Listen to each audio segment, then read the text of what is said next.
Hello, my name is Hana Shamali, and I am part of Discussion Group 2, and here is our presentation on the beginning of Part 2 of our textbook, which is Chapter 6, titled Input Space Partitioning.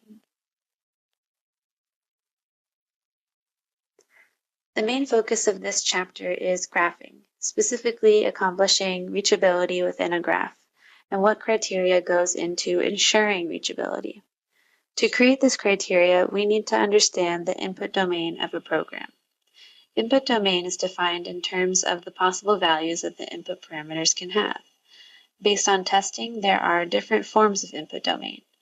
With unit testing, the input domain includes method parameters and non-local variables, whereas with class integration testing, objects representing the current state of the program make up its input domain. And finally, with system testing, the user inputs are defined as the input domain.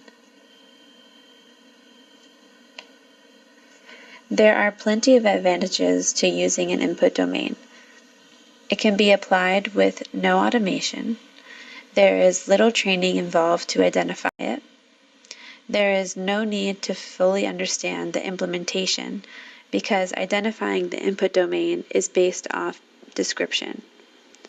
The input domain is broken down into what we call partitions, which are used to achieve different tests. When it comes to partitioning the input domain, it is based on the criteria of what the software is aiming to accomplish. These criteria are the characteristics of the program, such as its inputs and environment. And here are some examples of those characteristics, such as the way a file is ordered, or an input device, like a CD or a DVD.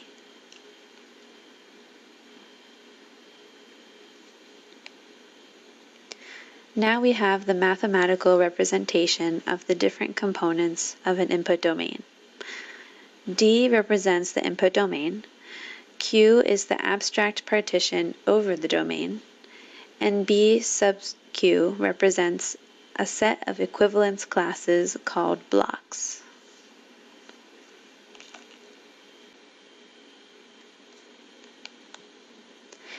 When testing with an input domain model, the partitions must satisfy two things. One being completeness, which in this case means that the partitions must cover the entire domain of inputs, and the other being disjointness, which is when the blocks of the partitions do not overlap each other.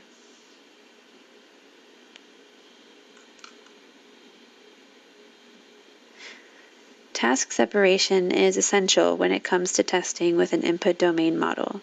If there isn't separation between the model input domain and the coverage criterion, then the test created will not accurately comb through the coverage criterion. This is prevented by ensuring what we spoke about before, which is completeness and disjoint partitions.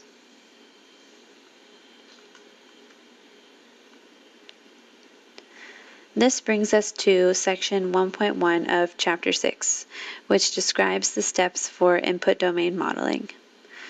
The first step is to identify the testable functions. We know that public methods should be tested individually, but other testable functions can be identified using use cases. If a function can be described as a use case, then it is a testable function.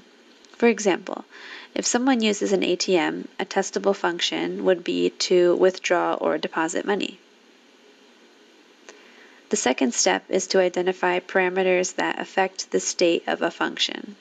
Some testable functions run according to the specifics of their parameters. For example, when searching through a document for a parameter, what the function is searching for determines the search algorithm it uses, and thus determines the runtime of the function. And lastly, the third step is to model the input domain. This can be done two ways, interface-based and functionality-based.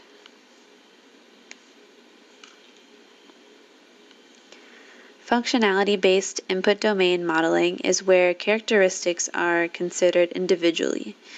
This makes it extremely easy to identify characteristics because they're linked to only one parameter. But this causes several weaknesses, such as possibly having to create additional characteristics in order to cover the whole input domain. And there may be functions that depend on a combination of parameters. So these characteristics may be missed when considering each parameter as a separate characteristic. And now I'll move on to section 6.1.2 with the second form of domain modeling.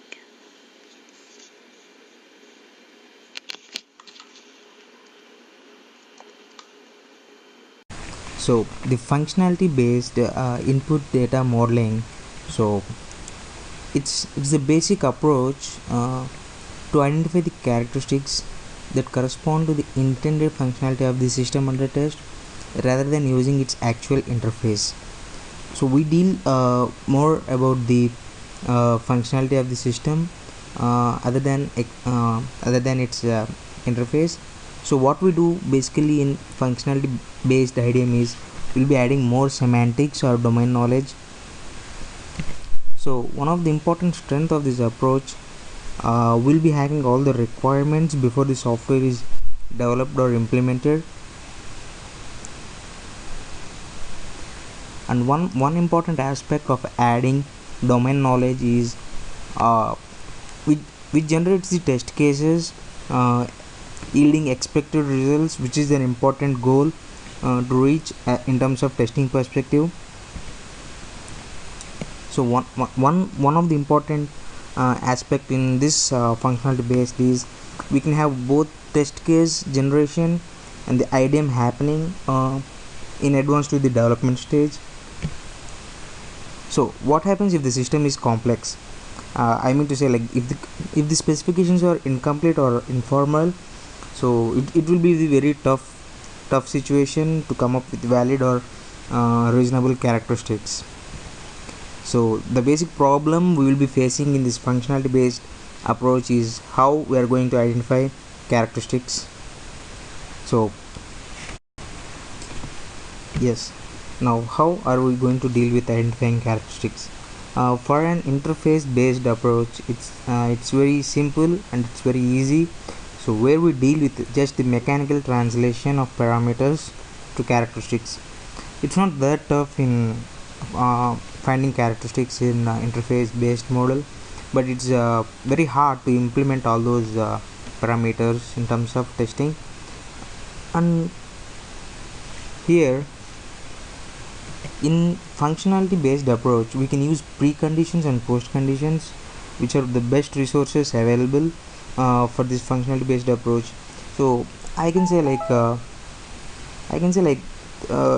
if I'm having any code uh, where I can only accept positive integers, something like that. So it's a preconditions that we have to meet uh, to proceed in further testing. Another one of the important resource we can use in terms of characteristics in function based approach is post conditions. So one way to develop characteristics is to refer the documentation or specification provided.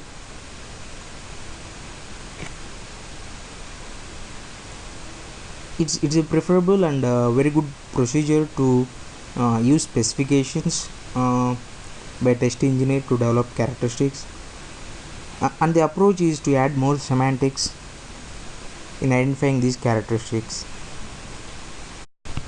Yeah, let's consider this problem and deal how this interface based approach works and the function based approach works. So in interface based approach, the IDM will have only characteristics of what type of list and what kind of characteristics we can have per element. It's very simple in interface based one, whereas in function based one, which is very much complex in terms of characteristics. So we can have so many characteristics, like what is the number of elements in a list, and what are the types of element in a list, whether it's an integer, whether it's a string, and more we can have whether the list is having element, like so on.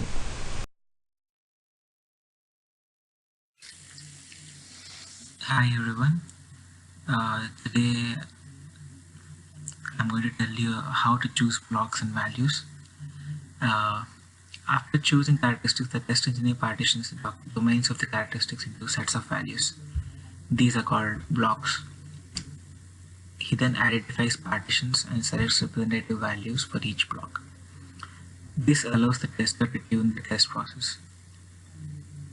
General strategies for identifying values include valid values, which is nothing but we'll have to have at least one group of valid values in subpartition.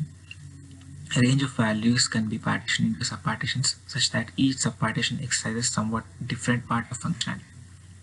Boundaries. Values close to boundaries often cause problems. Normal use. If the operational profile focuses heavily on normal use, the failure rate depends on values that are not boundary conditions. Invalid values. Just like valid values, we'll have to have include at least one group of invalid values. Balance. From a cost perspective, it may be cheap or even free to add more blocks of characteristics that have few blocks. Missing partitions. Check that the union of all blocks for a characteristic completely covers the input space of that characteristic. And last is overlapping partitions. Check that no value belongs to more than one block. Using more than one input domain model. For a complex program, it might be better to have several small IDMs than one large. This approach allows for a divide and conquer strategy when modeling characteristics and blocks. Advantage with multiple IDMs for the same software is that it allows varying levels of coverage. Multiple IDMs may be overlapping as long as the test cases generated makes sense. However, overlapping IDMs are likely to have more constraints. Hi, I'm Spandana and I'm going to discuss about combination strategies criteria. The questions that will be answered in this topic are how should we consider multiple partitions at the same time, or you could even ask what combinations of blocks should we choose from. Now we can see here a table that consists of partitions and blocks. If we require a test case that satisfies block 1 from Q2 and block 3 from Q3, then it would be most obvious to choose all the combinations, but it is impractical to do so when more than 2 or 3 partitions are defined.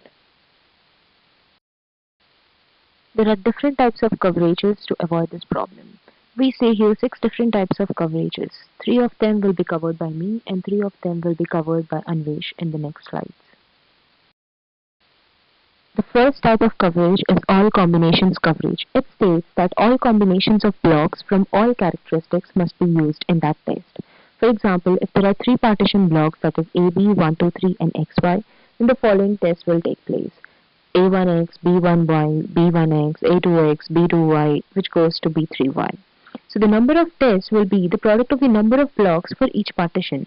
So as seen in the previous table, we had 4 blocks and 3 partitions. That means it is the number of tests that will be required to satisfy all combinations coverage would be 4 into 4 into 4. That is 64 tests. Does it seem like more testing than which is actually required? Yes, it does. So some coverage criteria must be used to choose which combination of blocks to pick values from. The first coverage criteria is very simple. That is, we try each choice at least once. So it states that one value from each block for each characteristics must be used at least once. So as like the previous coverage, we take 3 partition blocks AB, 1, 2, 3 and X of Y. Each choice coverage can be satisfied in many ways, and one of them includes the 3 tests, that is A1X, B2Y and A3X. Now if we assume a program that has Q parameters, Q1, Q2 to QQ, and if each parameter Qi has Bi blocks, then a test suite that satisfies each choice coverage will have at least Bi values, where I is from 1 to Q. But the problem with each choice coverage is that it gives the tester a lot flexibility on how to combine the test values. So it is a bit weak. So the weakness of ECC, that is each choice coverage, can be expressed as not requiring values to be combined with other values. This leads us 2. Pairwise coverage. Pairwise coverage states that a value from each block for each characteristics must be combined with a value from each block for each other characteristics, which means that all different values will be combined with each other individually. So now if we take three partition blocks AB 1 2 3 XY again, the test that has to take place will be different. That is A1 B1 1x, A2 B2 1y, which can go up to 3y. PWC not only allows this, but it also allows different combinations to be combined in several ways. The 16 test cases that we've seen earlier can be combined as follows: A1x, B1y, A2x, B2y, and many blocks can be used in between. Now, for a test suit to satisfy pairwise coverage, it should pair each value with each other value, or we could even say that it has bi square values where I goes from 1 to q. Now, if we take the same table again in the second slide, the four blocks with three partitions will have to satisfy only 16 tests. Now, this means that pairwise technique can reduce the number of combinations to be covered, but it remains very effective in terms of fault detection. The three coverages were discussed by me, and the next three will be discussed by Anvesh. Hi everyone, this is Anvesh and I'll be doing Combination Strategies Criteria Part 2. Part 1 was completed by Spandana. Coming to the types of coverage, there are 6 types of coverage. All combinations coverage, each choice coverage, pairwise coverage, t-wise coverage, base choice coverage, and multiple base choice coverage. In that, the first 3 are covered by Spandana, and I'll be doing t-wise coverage, base choice coverage, and multiple base choice coverage. Let us look at t-wise coverage criteria. In this, a value from each block for each group of t characteristics must be combined. This is an extension of pairwise strategy.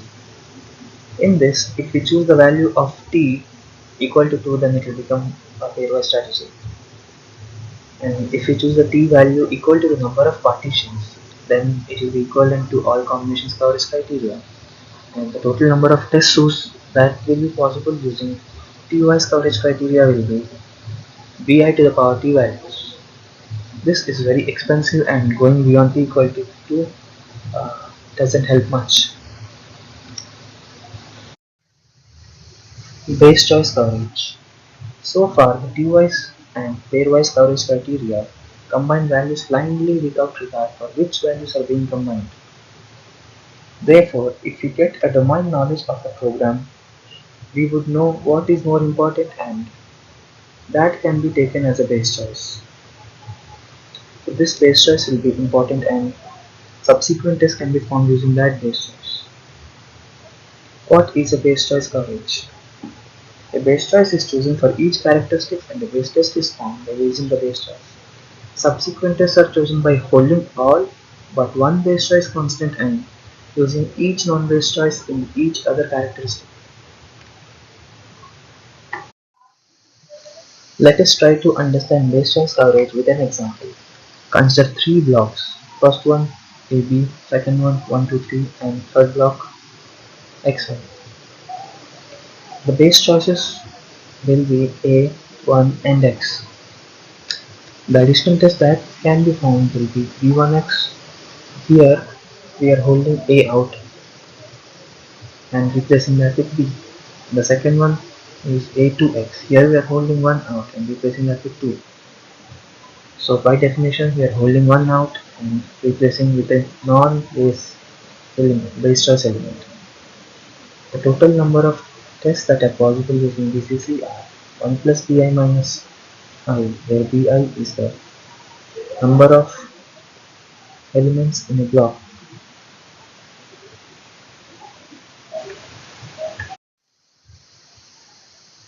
It is often possible that the tester needs to choose more than a single base choice. So, multiple base choice coverage will be used. Multiple base choice coverage. More than one base choice blocks are chosen for each characteristic and base tests are found using each base choice. Subsequent tests are chosen by holding all but one base choice constant for each base test and using each non-base choice. The total number of tests that are possible for multiple base choice coverage criteria will be Mi plus sum of Mi into Bi minus Mi, where Mi is the number of base choices and Bi is the number of elements. Let us look at the assumption relations among input partitioning criteria. First, we'll have all combinations coverage. In this, all the values and all the possible tests will be there. Next, we'll have t-wise coverage and multiple base choice coverage, which will be subsets of them.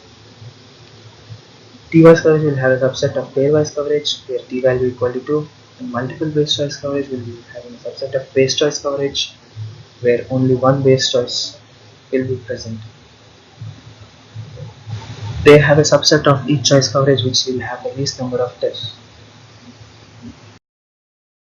In the following two slides, we'll see how constraints are handled among characteristics. In general, constraints are relations between blocks from different characteristics. We just cannot add or take two blocks from different characteristics and pass it for a test requirement.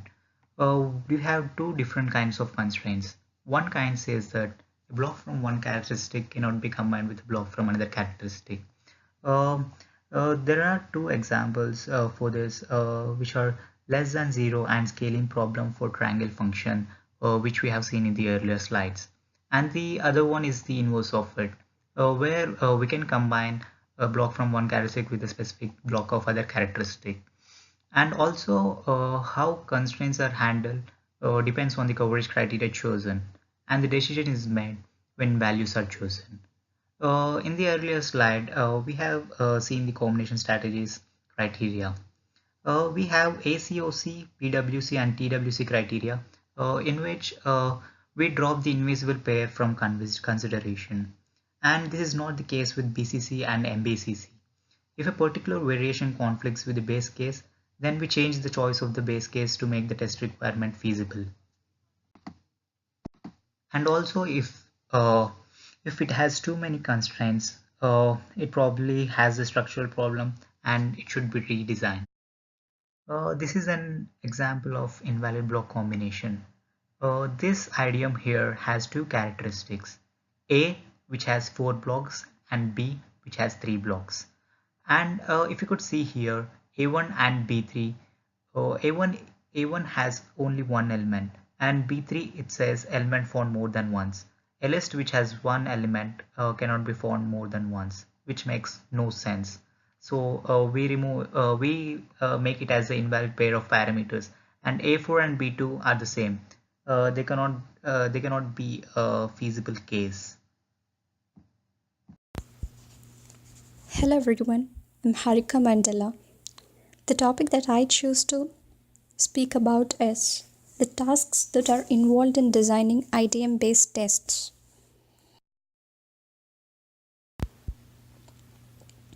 There are multiple tasks involved in this. The first task is to determine the characteristics of the input domain data. How do we do about that? For that, we have to first identify what are the functional units and what are the various parameters, the return types and return values of the methods, and what are the exceptional behaviors that they exhibit when passed with distant sets of data. At the end of this task, we should be able to have two tables. One of the table contains the characteristics of the data, and the other, table B, has the association of all the methods which have the functionality and will be able to associate them to the characteristics. And this will finally be used to make our test requirements. Okay, let's look at table A as an example and understand how we go about developing the characteristics. On the left, if you see the method like has next, next, remove. Let's take the first example as has next.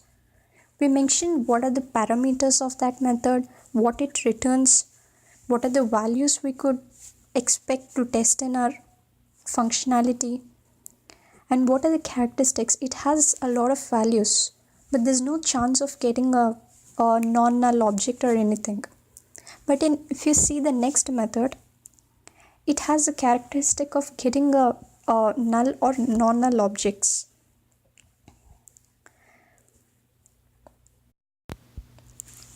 Now let's go a step ahead and have a look at table B. This combines the analysis of characteristics and associates and binds it to the methods. If you see, we are able to come up to 4 characteristics after the initial table A process. Now we try to map all of these characteristics to the existing methods, and we also do the partitioning. See, in this example, the characteristic of more values is only applicable to has next, and remove methods. But but if you look at the second characteristic, returns non-null object, it goes with the next and remove methods, but not with the has next. So we are able to exactly map the characteristics to their respective methods, which will help us to make more clear test requirements. Now we have this task 2 of our 3-step designing of IDM based tests. What do we do here? Okay. Here we choose a coverage criteria and we choose what are the base cases we need to do, and we go about make the test requirements and eventually make the test cases. If you have a look at the table C, it initially has the first list of test requirements. Then we go about multiple rounds of further processing and analysis, and then we understand which test requirements are actually feasible and which are not. So we list the infeasible test requirements right even in the table C, and then we go about revising our feasible test requirements, and that gives us the final number of possible test requirements which we want to make into possible test cases, which will be jotted down in the last row of the table C. Now that we have our test requirements and test cases, what's the next step that we should do? We should automate them with using JUnits. Ideally, every test requirement should have an individual JUnit test. The rule is one requirement must be created in one unit, one test. There could be situations like where several requirements could just fit in one test and we could get it done, but that's not supposed to be done. We ideally need to have one-to-one mapping between requirement and test so that we could make sure that we satisfy all the requirements and none of the requirements are not being tested. Hi all, now we are going to discuss the topic tasks in a designing input domain model. There are 3 main tasks in creating JUnit tests. These JUnit tasks are present in the Javadoc API in Java. The common goal of a Javadoc is to have enough information for a tester to create test cases. So the 3 tasks in creating the JUnit tests are: the first one is determining the characteristics, the second one is to define test requirements, and third one is to refine test requirements into automated tests, which will be covered in the later slides. In tasks 1, we will be determining the characteristics. We'll identify the characteristics from API and document that into 2 tables, A and B. The following are the steps to be followed to determine characteristics. In step 1, we'll identify functional units, parameters, return types and return values, and exceptional behavior and tabulate them in table A. In step 2, we'll develop characteristics which are identified in some method, and these characteristics might cause us to revisit methods analyzed earlier. So this analysis is done iteratively. In third step, we'll associate each method with relevant characteristics. And in step 4, we'll design a partitioning and tabulate all these in table B. In task 2, we will be defining the test requirements. The process of defining the test requirements is done in total 5 steps. In step 1, we'll choose a coverage criterion. In step 2, we'll choose base cases if they are needed. In step 3, we'll design complete test requirements and tabulate them in table B. In step 4, we'll identify any infeasible test requirements. And in the last final step, we'll use base choice coverage or multiple base choice coverage and revise any infeasible test to create feasible tests. And the task 3 will be covered in the next slide.